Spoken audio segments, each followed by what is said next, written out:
you find out that that relationship is, very, very professional.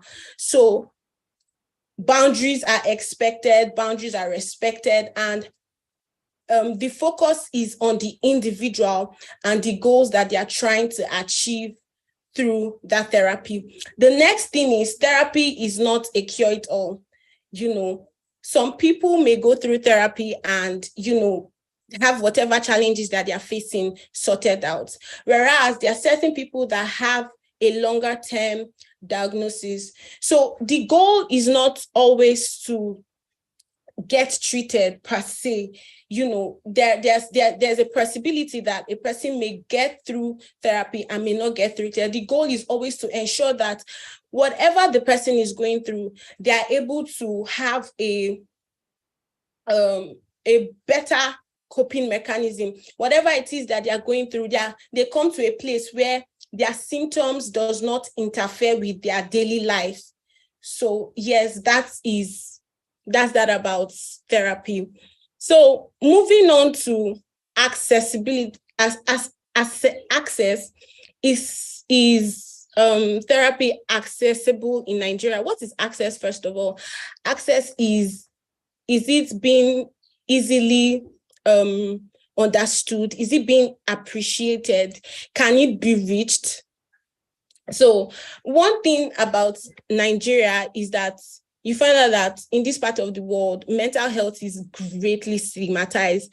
Stigma in the sense of associated to some sort of embarrassment. So you find out that in this part of the world, when people talk about mental health, it's often thought to be madness. When you just talk about mental health, it's always like people just give you that weird stare, like, you too, So that alone is a limitation to the accessibility of mental health or therapy in Nigeria. So you find out that there are a lot of misconceptions around therapy. There are a lot of misconceptions around mental health related challenges in this part of the world. And that's because there is not enough education to go around. It's not enough to, have social media pages creating awareness. And that is not to invalidate whatever these people are doing. But there are also certain people that live in rural areas that don't have access to social media. So you find out that those people are worse off and they are completely in the dark. They have no idea. And then you now talk about religiosity. We are a very, very, very, very religious people. So all of these factors contribute to the inaccessibility of mental health in Nigeria. So yes, I really admire what this organization is doing, raising awareness, education, and all that. But it's a collective effort. It starts with you and I. It starts with one person in a family spreading the news to other people in the family, making conscious efforts to make people more aware of mental health. So you now begin to debunk every misconception that is surrounding mental health. When a person goes through a mental health illness, it doesn't connote that the person is mad. It is not psychosis. It doesn't have any, it's not psychosis. When a person goes through a mental health challenge, it doesn't mean that they have offended God and God is punishing them. No. So all of these misconceptions, by making conscious efforts to debunk them, and then we ourselves being a safe place where people can, come and talk, have conversations with around mental health concerns that they have, then you find out that the stigmatization begins to reduce. Because the truth is that what people do not understand, what people do not understand, they will not know. What people do not understand, there would always be a misconception around it. But if we can, in our own little way, find out how we can spread the word in our corners, then that will go a really, really long way in reducing stigma. So when does a person need therapy? If person needs therapy when they've gone through a traumatic experience, say they've been kidnapped or a situation of rape, violence, abuse in any form, then they need therapy. When a person has unhealthy coping mechanisms, smoking, drinking alcohol, they need therapy. When a person is going through a life-changing event, could be childbirth, could be marriage, could be a new job, could be relocation. In those cases, people need therapy because that big life change can affect their daily lifestyle, can affect their behavior. So it is very, very important for them at that point to get therapy. And then you also find out that when people have intrusive thoughts that are crippling their productivity in their daily life, they need therapy. So someone, for example, who has the thought that when they go out, they're going to have an accident, or if they go out of their house, if they leave their house, something bad is going to happen to them. That's just a very, very strong thought that can interfere with, daily activities, then they need therapy. If a person has a medical condition or a chronic illness, they may need therapy. If a person goes through an accident and then as a result of that accident, they are crippled or they go through one form of deformity or another, maybe they are in a fire, they get burned and all of that, then they need therapy. And then therapy is not just restricted to people who have mental health challenges. There are certain people that they like now, currently, the economic climate of Nigeria, it's going to take a lot for a person to have a sound mind. So in such cases, it's also recommended that people go through therapy, because therapy can help you to put your thoughts together. It can help you go through the current economic climate of the nation in a more healthy way. And then you also have couples. There are certain couples who want to be better at showing love to each other and all of that. So they also need therapy. There are certain types of therapies that are channeled or are tailored towards these kind of people that are not necessarily going through a mental health challenge per se, but they still need the opinion of a professional to be able to, go through whatever it is that they are going through. So yeah, that's for that. So what are the qualities of a good therapy? Are you in whatever therapy session that you have, there's always a goal set. You must always have a goal set. Why am I going for therapy? What is the importance? What am I seeking to aim?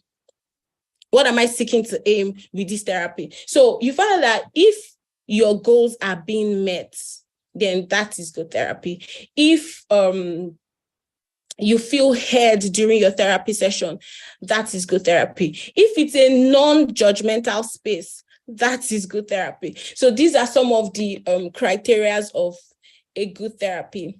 So generally speaking, is therapy accessible in Nigeria? For me, in my opinion, I would say no, because you find out that a lot is going on.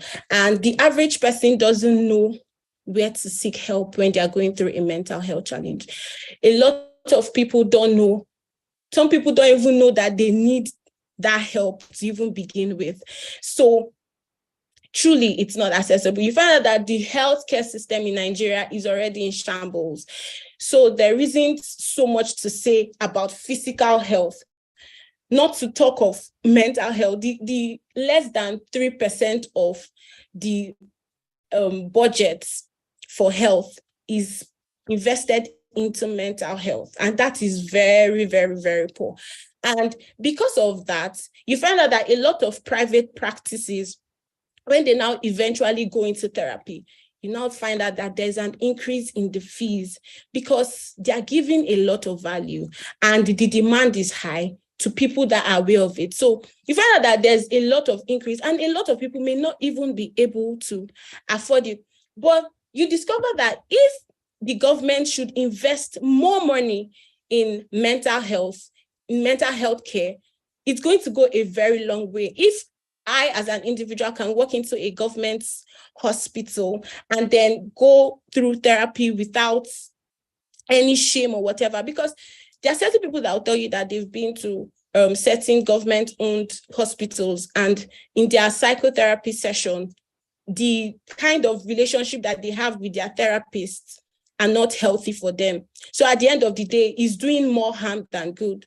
I personally, I have been to a therapy session where I felt worse off, leaving than I did when I went in. So you find out that all of these are reasons why I say that therapy is not accessible in Nigeria.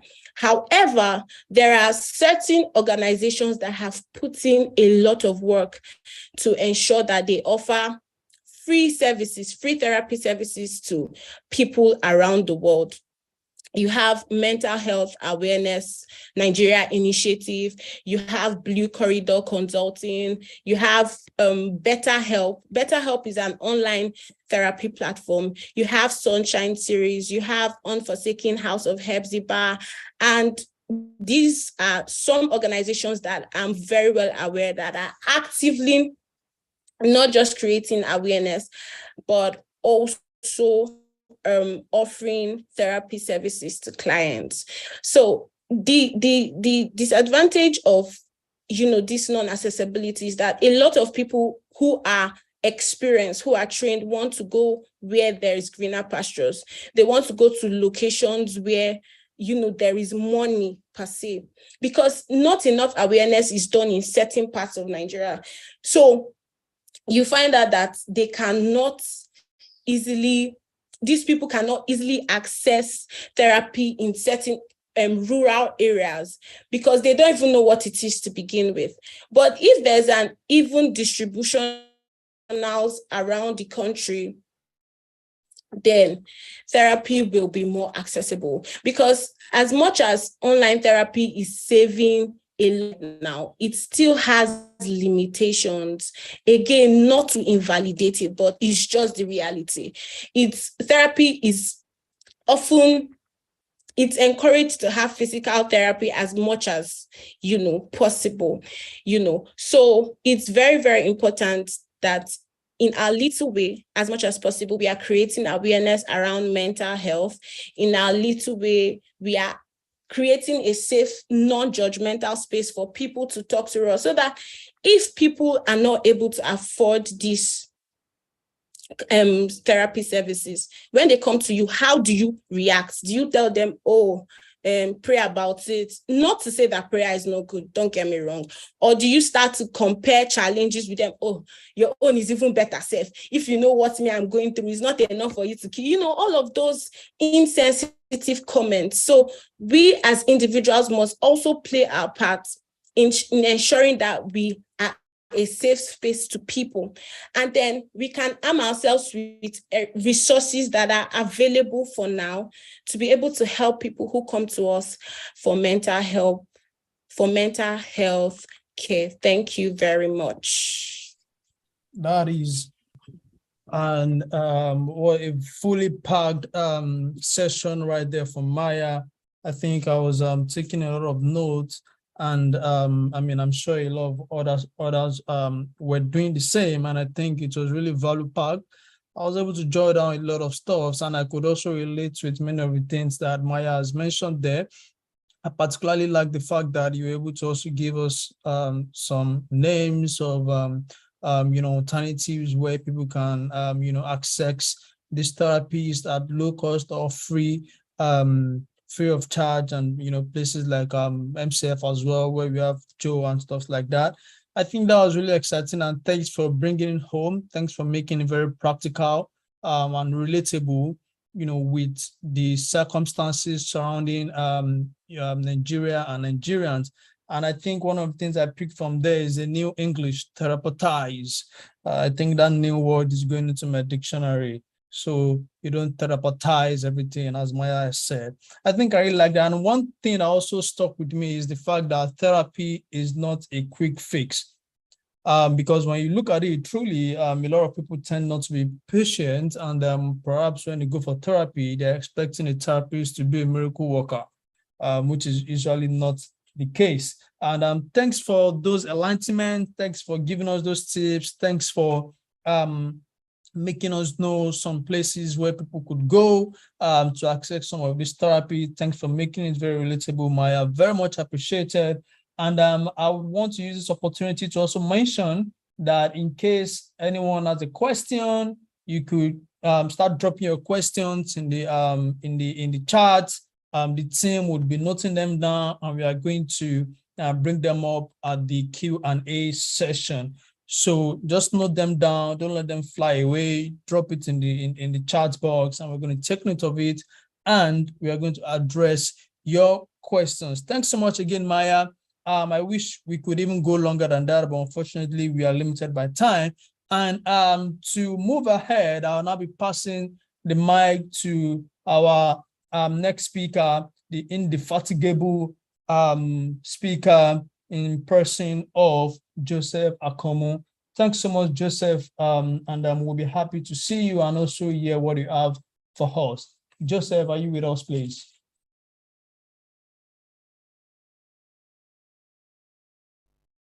I believe I saw Joseph earlier. Yes. Thank you, Mudi. Good evening, everyone. Trust we are doing very well. To quickly appreciate Councillor Maya. She has a good job with that discussion, if I may call it that way. Thank you so much. Just like Mudi said, I also jotted down some things which are very, very important. So I believe we would take note of those important things. So thank you once again, Councillor Maya. All right, the topic we are considering is something that is very, very important. And I'm not going to go deep into it because Councillor Maya had done justice to it, and coupled with the fact that we are conscious of time. However, I would quickly like to say something about therapy here, the word therapy. We should know that the word therapy is a short form of the word psychotherapy. And why I'm saying this is because we have another type of therapy, which is chemotherapy. Chemotherapy is what is being provided by the medical practitioners. That is what they provide. But for us who are in the field of counseling, what we provide is psychotherapy. We make use of psychological theories and models to help our clients. So that is that about therapy. All right, I am asked to talk about MCL Joe Helpline. Like Muhyiddin introduced me, I'm part of Mental Care Foundation, a foundation that is at the forefront of making sure that people have a good mental health. And that is what the foundation has been doing. But before I go into that, to buttress some of the things that was said by Councillor Maya, I quickly want to say this to us. There is a particular research article that was released this year, April. And the topic of the article really caught my attention. And I think it's going to go a long way to inform us better about the awareness and accessibility of counseling services, especially here in Nigeria. Now, the topic of the research article is awareness, accessibility, and utilization of mental health services among youth in Lagos State. The research was carried out by a senior lecturer at the University of Lagos, UNILAG. And what really caught my attention about the research was the outcome of that research though I was unable to lay hold on the full text of the article, but from the abstract, I could deduce the findings. And number one was that out of all the respondents, that is the people who were involved in carrying out the research, there were 613 in total, 613. Now, 96.2% of the respondents were aware of mental health services, which means they know about mental health services to some extent, which are being provided by professional counselors. Now, going to accessibility, out of the same sample, 64.2% have access to mental health services. And then going to the utilization, because that is the goal, only 26.4% of the sample actually utilized utilized services before. And what is that telling us? Why is there a significant difference in the level of mental health awareness and the utilization of the services being provided by professional counselors? Number one is part of what has been mentioned by Councillor Maya, and that is lack of accessibility. Of course, from this research, we could see that the accessibility is known to be a city, a mega city in Nigeria, of course. So it is expected. However, compare that with the awareness level, 96.2 awareness to 64 awareness level to the utilization of mental health services by professionals. There's a significant difference here. And part of it is lack of accessibility, though the awareness level is high, but some are yet to be aware that some don't have access. Yes, they don't have access to the services being provided by professional counselors. And another major thing, which was also mentioned by Councillor Maya, is stigma. And I would like to say some of Mental Care Foundation websites. On our website page, you would see that stigma is one of the major things that the foundation stands to address. Just like Councillor Maya said, there are many people out there, going, even those who have access, and that is the problem. People who have access, but they refuse to utilize, the services majorly is because of stigma. When people go to counselors, they believe that people will see them as someone who has problem, who is weak, someone who lacks the ability to handle his life, to manage his life, which is not so. That is one of the major things. I'm an educationist. This problem start from the secondary school level. I've worked as counselor in different school organizations. You see when students tell their mates they are going to see the counselor, what they will tell them is you have problem, you're going to see the counselor, this and that. And you could imagine such a child, growing to adulthood and all of that. Hi everybody, can everyone hear me? Memory will still remain with him that. Hello? Yes, we are with you. Yes, can you see him? All right, I think somebody interrupted, so I thought I was being communicated to. All right, thank you. So you could, see somebody who already had that kind of experience while growing up. So even at adulthood, when that person is going through serious challenges that needs the help of a professional, such person would be reluctant to seek for help. Why? Because of the experience, because of that notion that has been impressed upon his or her mind. But anybody who goes to see a counselor is a weakling, is somebody who lacks the ability to manage his or her life. So stigma is one particular thing that our organization is trying to put a stop to through our awareness, and campaigns and all the rest. So it is very important that we know that going to see a counselor is not a sign of weakness or that we do not, we are not strong enough. No, it's just like somebody who is sick. Somebody who is sick will go to an hospital to be treated by a medical doctor.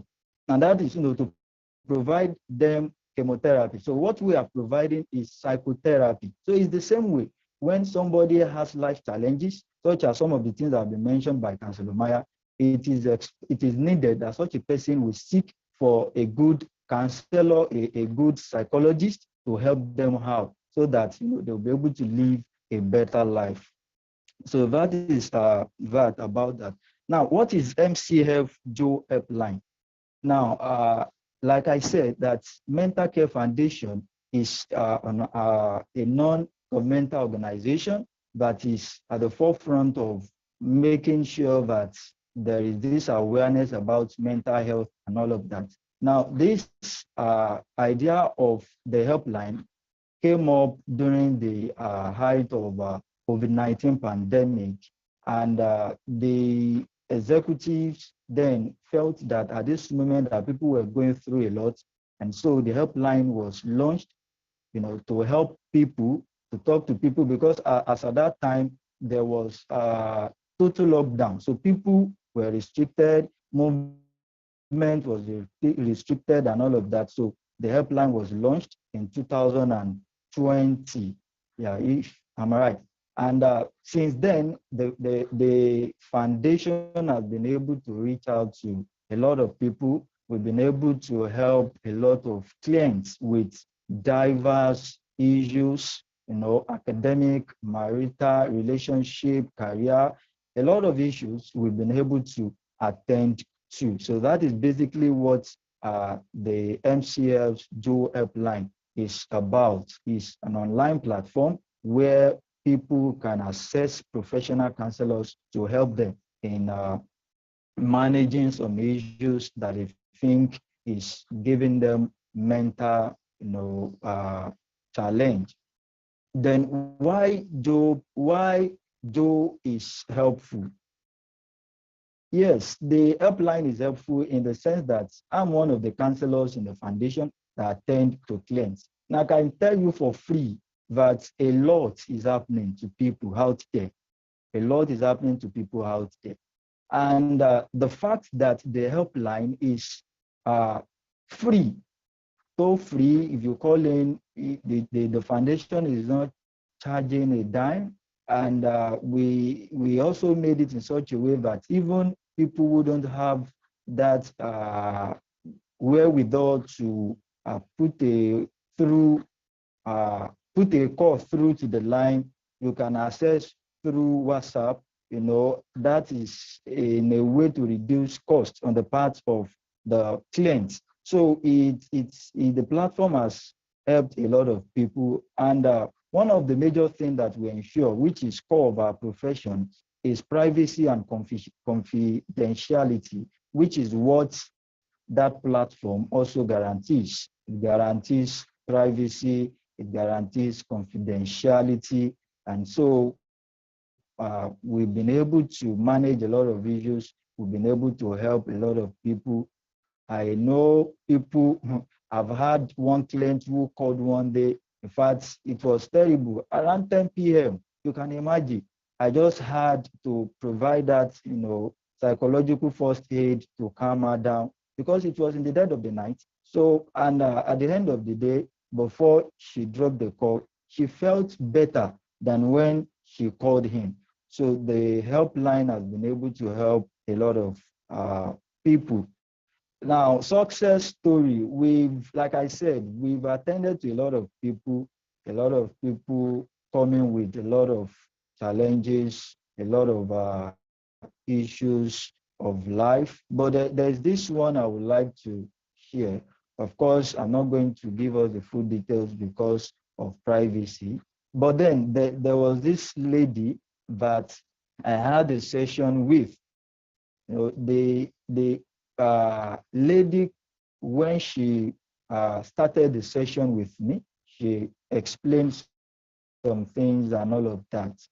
But I had to probe further a lot because one of the things we do as professionals, which we tell people that you cannot easily get from people who are not professional, is the ability to diagnose our clients, which is part of what people in the medical field do too. So we diagnose our clients, because some clients will come to you, they will just feel that this is what they are going through. But in essence, when you probe further, you'll be able to see that that is actually not what they are going through. So when I probed, I was able to diagnose that she had this low self-esteem. And what caused it? Before I even unraveled the cause, it took me time.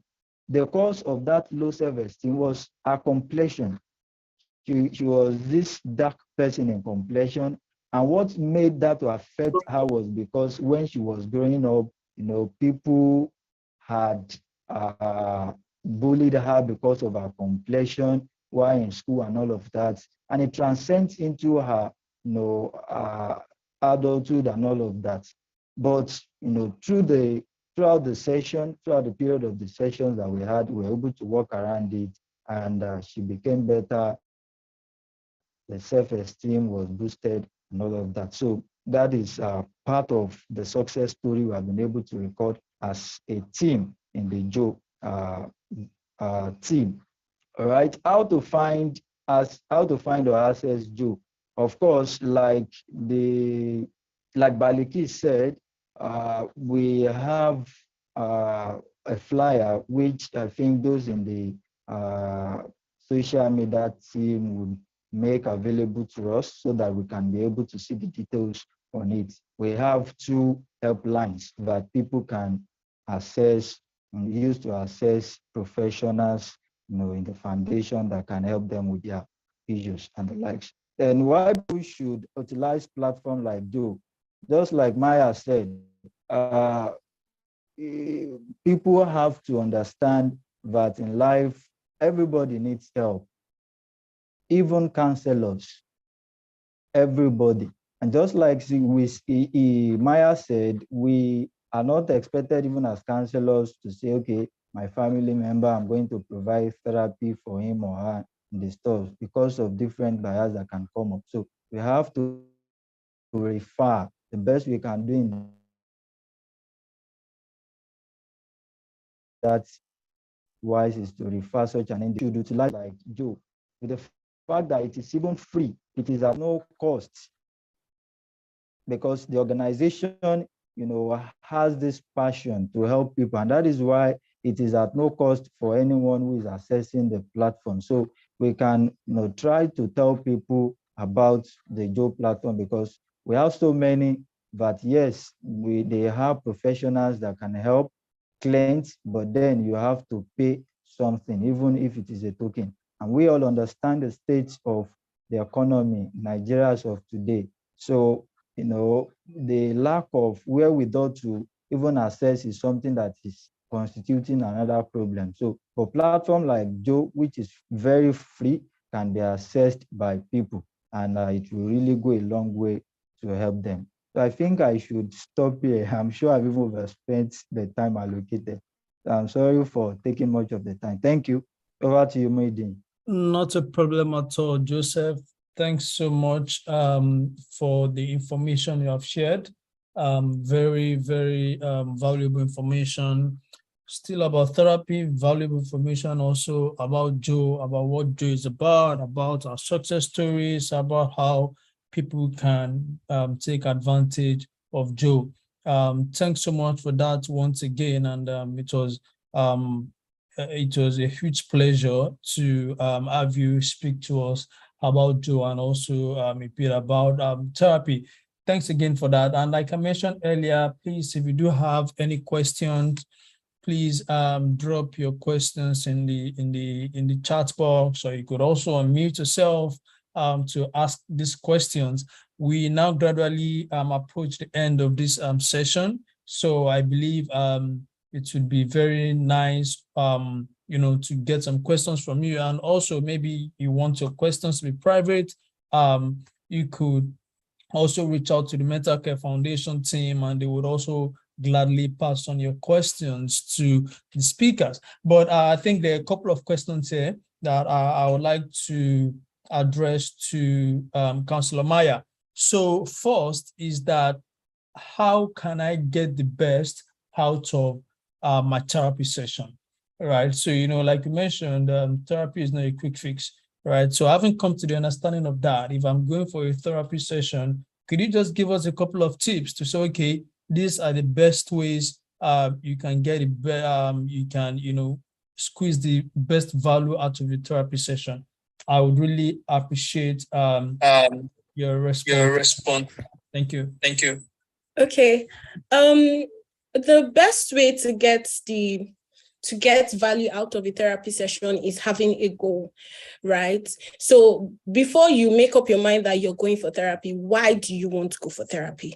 So that's the most important thing. And usually in the processes of therapy, the first thing that is done is you have to have a goal. You discuss with your therapist or counselor or psychologist, as the case may be, and you tell them, okay, this is what I'm trying to achieve. Okay, I have low self-esteem, and through this therapy session, I want to see how I can have a healthy self-esteem. And then you discuss with your therapist, and both of you will come to the conclusion. So both parties know what is on the table. Both parties know, okay, this is the goal. So whatever it is that we are doing, no matter how many sessions there are, at the end of the day, we should be able to achieve this goal. And then the second important factor is you have to speak. You have to open your mouth and talk. You don't, there are certain people you do not lie to. You do not lie to your doctor, you do not lie to your lawyer, and you do not lie to your pastor. Now, for the doctor aspect, if you're going, this can be said to be, your therapist can be said to be your doctor. If you lie to your therapist, it's going to affect the whole process of healing, right? So it just frustrates the whole process. So if something happened in a certain way, if you're narrating the course of an event, or if you're during the process of dialogue or interrogation or probing, your therapist is asking you questions, you should be able to speak the truth. A lot of people do not speak the truth. They just try to avoid certain questions, but it's always very important to be honest with your therapist. And then finally, it's very important to note that therapy is a journey. Healing is a journey, right? It's not something that, like I said earlier, sometimes it may take a longer time. People are different. Cases are different. So it may take a longer time for you to be able to get treatment for whatever it is that you're going through. It could also take a shorter time, but whatever the case is, always have it at the back of your mind that healing is a process. So yeah, that's it. Thanks so much for response, Councillor Maya. And I think the second question here is that, just like you mentioned that you've been to a session before and then you even left worse off than you came. So how do I address such situation when my therapy sessions didn't go as expected, if they didn't perhaps solve my problem, or if it's even left me worse off? How do I address this situations? We would like to have some of your thoughts on that. If a therapy session doesn't achieve the goal that was set, you find another therapist. The truth is just a lot of people don't. If it's, let me take, for example, a physical illness condition, for example, cancer, and you go to a doctor, and the treatment that the doctor is giving you is not, favorable to your body or whatever, and you're trying to communicate with that doctor that, okay, this treatment is not favorable to me. What do? You look for another opinion. So if we begin to treat our mental health like our physical health, I think it will do us a lot of good. So if, for example, you go to a therapist and you're not getting the results that you want, you don't say, oh, because I didn't get these results. Oh, no. You look for a way, find another therapist, and then you go through the session. Because at the end of the day, if you decide to just fold your arms and keep quiet, it becomes a vicious circle. Whatever it is that you're going through compounds. For example, untreated depression can cause schizophrenia. Do you understand? So if you don't treat depression at its starting stages, before you know, the person is schizophrenia. Before you know, it's psychosis. So it's always very, very important to take your mental health seriously. If the therapist is not working for you, sometimes it's not even a question of the therapist is a bad person. Sometimes the person doesn't have what it takes to treat you as an individual. So you must take all of these things into consideration, and then, seek someone who can tailor the treatment that you need to help you.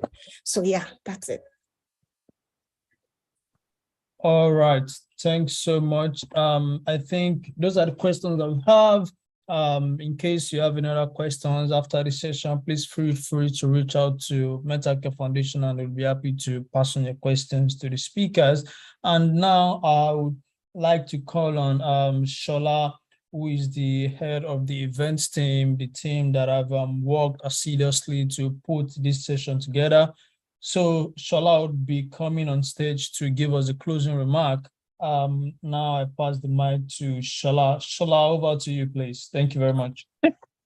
Mic received. Thank you so much, Muhyiddin. And well done. You've done a fantastic job facilitating this session today. So I want to thank everyone who's taking their time to join us today. We just thought that, talking about therapy and assessing therapy was a very, very important topic in the aspect of, young millennials, Gen Zs, and the likes, right? For us to be able to, have people that we can talk to, for us to know that therapy, particularly in our part of the world, most times matters that comes to mental health, right? Generally is almost like a taboo, right? But now we want to shed more light that having conversations, communicating, going through therapy, right, as such would help with the healing process. And on that note, I would like to say a very big, big, big thank you to our guests today. Councillor Maya and Joseph have done a fantastic job speaking to us today about therapy and answering all of our questions. We sincerely appreciate you making out the time today to speak with us. And we hope that as you continue to, bless other people with your gift and help people heal, right, that your life would become better fulfilled. So thank you very much. I hope that we also, that we're attendees, really got value from the sessions today. If you got value, a lot of emojis are supposed to be flying right now, really. Don't leave our guests hanging. So thank you very much, and wonderful job, everybody. Thank you. Thank you very much, Shola, for that beautiful closing remark. And thanks again to everyone who has joined the session. Your presence was highly appreciated. Please feel free to follow our Mental Care Foundation on Instagram, on Twitter. The team can drop our social media handle just before people leave the session, so that people get to also know more about what we do, get to know more about our mental health and all of that. So thanks again, and as we bid ourselves farewell, look forward to our next set of events that will be coming your way. Enjoy the rest of the evening, everyone. Bye.